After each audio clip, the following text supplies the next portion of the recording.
Yo, what is up, everybody? Okay, I got a crazy, so crazy fun build for you guys to try out for Fury Warrior. If you haven't tried Fury Warrior in PvP yet, you should. It's so much fun. It's a blast. I mean, you're hard to kill. You hit so effing hard, and it's just, it's just a blast. So, this build, I'm going to go over the Warrior side of the talent tree, and then the Fury side, and then some PvP talents like I did with my Havoc Demon Hunter builds. That you guys really liked, and hopefully you guys like this build because it is, I'm not kidding, it is a blast to use. Shout out to Bajheera too. I took some inspiration from his build. I changed some talents around too that he had that I just don't think worked as well for me. But this build just slaps so hard. Skirmishes, arenas, battlegrounds, whatever you guys are gonna do with it. I'm gonna try it out in rated solo shuffle for season 1 for sure, 2s and 3s, and definitely I'll be playing around with it in battlegrounds too. So. Let's get into it. Okay, so for the warrior side of this, we're going to pick up, obviously, berserker stance, defensive stance. I'm not going to go through every single talent here. I want this video to be quick so you guys can just jump into the build. But I'm just going to point out some key things you want. Obviously, impending victory, berserker rage, go berserker, removing and granting immunity to fear, sap, and incapacitate effects but for 6 seconds. That's awesome. You can switch this up to berserker shout. Basically helps your group out. It also remove fear effects from group members within 12 yards. That's pretty awesome, but I don't know, I might play around with this in the future. But piercing howl is just so freaking nice. We've got spell reflection, intimidating shout, heroic leap. Obviously, we're taking up defensive stance, intervene. This is like a must-have all the time. I mean, it's just fantastic. We've got some pain suppression heals right here. Take any damage for when you take any damage, heal for 4.5% of your maximum health. It's really nice. Armor increased by 20%. This one, okay, so this one right here, I was playing around some different notes here. I wasn't using bitter immunity. I do think it's great, although it's a 3-minute cooldown. It removes all diseases, poisons, and curses affecting you. I think that's so helpful. But I was picking up maybe some cruel strikes here for that. Maybe even this talent here, intimidating shout, can withstand 200% more damage before breaking. I possibly even use get rid of barbaric training, slam and whirlwind, deal 20% increased damage. But with this build specifically, you kind of want barbaric training, especially since we picked up improved whirlwind, which I'll get into this in a second. But I really like the playstyle, extra heal, 20% heal right there. Even if it's on a 3-minute cooldown, it does remove those effects, so that's super positive. Avatar must-have. Well, we love this too. Titan's Torment, activating Avatar, cast Odin's Fury. Activating Odin's Fury, cast Avatar, reduced effectiveness. So basically, every time you're casting Avatar, you're getting Odin's Fury, and vice versa. It's fantastic. So every 45 seconds, we're basically getting reduced effectiveness of Avatar, and then every minute and a half, we have Odin's Fury again. I mean, this is insane. It's so much fun. Obviously, Armor to the Teeth gains strength equal to 10% of your armor. That's fantastic. Here's where there's a lot of different builds I've been seeing, and I've tried out both. I tried out this, so Bajheera and some other people I've been watching. Spear of Bastion, they use Spear of Bastion and then go into Elysian Might, along with getting Cruel Strikes. It's a super fun build, especially with this one. I really like it, but I do love Thunderous Roar just with the bleed effect you have. You also get it on a shorter cooldown by 30 seconds, and increase the bleed effect by 2 seconds, and your bleed effects by 15% overall. That's fantastic. And then obviously you want dual wield specialization, increases your damage while dual wielding by 5%. I mean, that's just a 5% increase to your damage, so that's awesome. But this is kind of what we're rocking. I do think sidearm is good. I think it adds like 3-4% of my damage overall, which is a pretty significant buff for just one talent. So you want that for sure. Barbaric training, this is where it kind of goes into our Fury side of the tree, so we'll get into that.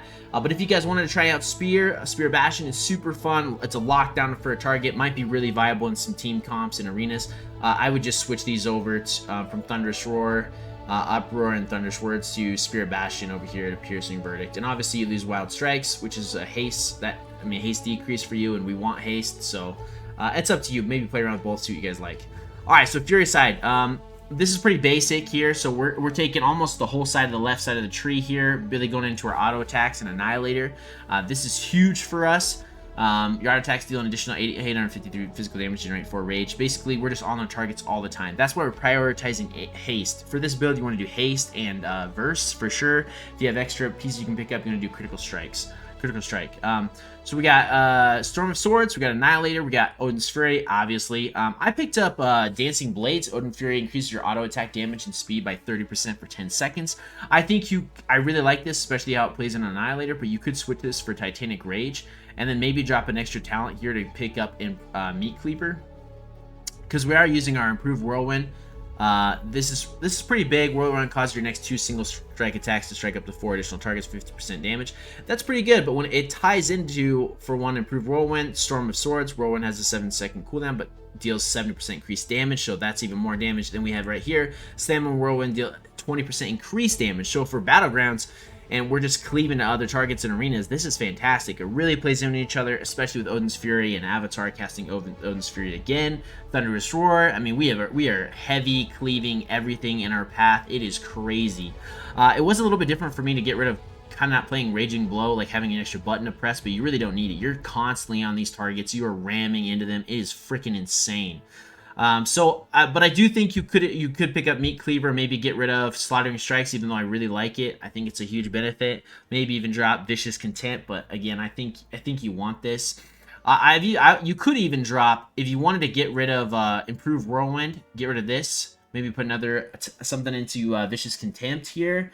Or Fresh Meat, and then you could also switch off of Barbaric Training and maybe pick something else up here that you might want, like Shattering Throw or this Roar here. So it's up to you guys what you like. For this build, it works fantastic. Those are the key talents: Recklessness, Odin's Fury.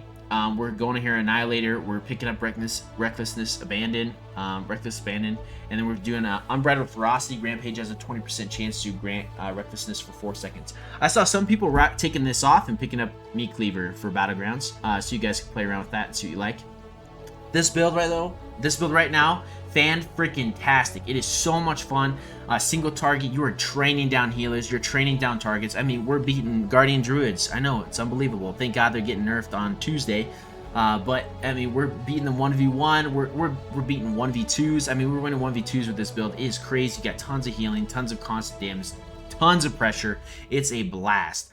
So let's real quick go into PvP talents. I'm rocking these most of the time. I like Battle Trance. You go into a trance, causing you to regenerate 3% of your health and generate 3 rage every 3 seconds for 18 seconds after striking a target with Annihilator 8 times.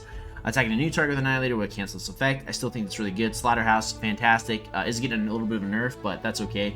I still think it's good. Maybe I'll switch this. I'll keep this 100%. Reduces the healing of the target receives by 5% for 6 seconds. It can stack. That's crazy.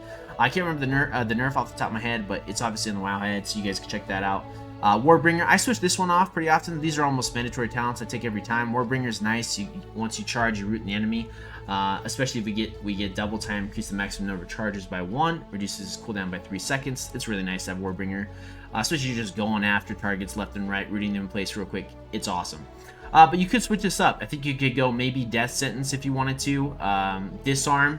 I think Disarm is really good depending on what comp you're playing, especially in 2s, 3s, Rated Solo Shuffle, so I'd maybe play around with that.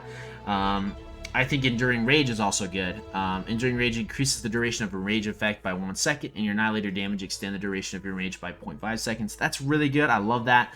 The similar talents you can play around with, we got Barbarian. I don't think there's a lot of value. I mean, it could be value. I mean, 2 Heroic Leaps, close the distance depending on who you're playing in 2s and 3s. Demolition, but we're not using Shattering Throw at all. Rebound could be good depending on what comp you're versing. Again, for spell reflection, reflecting spells cause them to deal 50% increased damage back to the attacker. Let's see here. We've got Death Wish. I don't know why it keeps doing this when this has talents behind it. It's so weird, isn't it? I mean, oh my gosh, I don't know why it's doing that. It's so dumb. But anyways, so you can kind of switch these around. Death Sentence is okay. Execute charges you to up to 15 yards away. This effect has 6-second cooldown. It's not bad. You could even, I mean, possibly you could even go to more of a Ashen Juggernaut, get off Improved Whirlwind, and go down to Massacre. Execute now use 1 target split 35% health. So you could play around a little bit with that. Ashen Juggernaut, Massacre, maybe even go with Death Sentence there too. But these are the talents I'm rocking for the build. Guys, I'm not kidding. It is so much fun. It's a blast. It's what I'm going to be using probably for my Fury Warrior PvP and arenas. Push some rating this season for sure. I'll be playing Havoc. Even with the nerfs, I think they're still going to be viable. But Fury Warrior, man, just as fun, if not more fun than Havoc. So let me know if you guys tried the build. Seriously, let me know in the comments below what you liked about it. If you want to switch anything, if you think it should be, or if you think something could be improved here, let me know. I'm always down for the feedback. But you guys are awesome. I'll leave the build down in the description below. And like I said, you're going to want to prioritize for stats. You're going to want to prioritize haste, verse, 100%. If you have another piece you need to pick up critical strikes. So thank you guys so much for all the support on the channel. You guys are awesome. I hope you guys are enjoying Dragonflight and have fun with Season 1. It's going to be a freaking blast. Peace!